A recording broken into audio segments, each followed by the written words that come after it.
This is not an AI ethics fight. It is an invoice story. The first invoice shows up at the gas pump. The second one lands on payroll. The third one hits any AI company that wants federal money. That is the U.S. setup right now. Brent pushed above $90. National average gasoline is around $3.32 a gallon. Diesel is about $4.33 after a brutal weekly jump. And the Strait of Hormuz still matters because roughly 1/5 of global petroleum liquids consumption moves through that corridor. This is not a faraway map problem. It lands in U.S. prices. The part people miss is diesel. Gas hurts fast. Diesel spreads. Freight, food, construction, deliveries. Reuters is already reporting that jet fuel and diesel margins are leading the surge while refiners scramble for replacement barrels. That is where a headline turns into a receipt. That would be bad enough on its own. It gets worse because the labor market is not coming into this with much cushion. The official February jobs report showed payrolls down 92,000 and unemployment at 4.4%. A weak jobs print and higher fuel costs are how a macro story starts feeling personal very quick. The AI side is where the story gets sharper. The fight stopped being abstract the moment it moved into contract language. The Trump administration is drafting federal AI rules that would require vendors to allow any lawful use of their models. That came right after the Pentagon labeled Anthropic a supply chain risk. At that point, this stops sounding like philosophy and starts sounding like procurement. And what changed the read for me was not the headline. It was the lawful use language.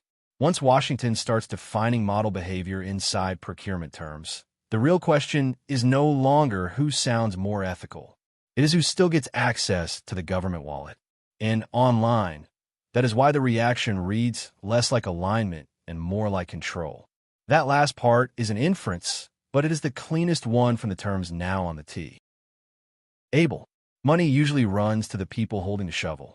Broadcom now says it sees AI chip sales topping $100 billion by 2027.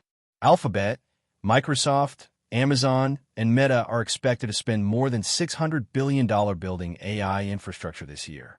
That tells you where the market leans when policy friction rises. Not just toward the best app, toward chips, servers, networking, and the landlords under the app. Put those bills together, and the mechanism gets ugly fast. Oil goes up. Payroll weakens. Government demand comes with harder terms. Households pay at the pump. Employers pay through transport and input costs. AI vendors pay by choosing between access, safeguards, and revenue. That is not three separate stories. It is one squeeze moving through three doors. The easy pushback is that this can cool off. Maybe oil settles. Maybe the next jobs print looks better. Maybe the draft language gets softened into something boring. Fine, that can happen.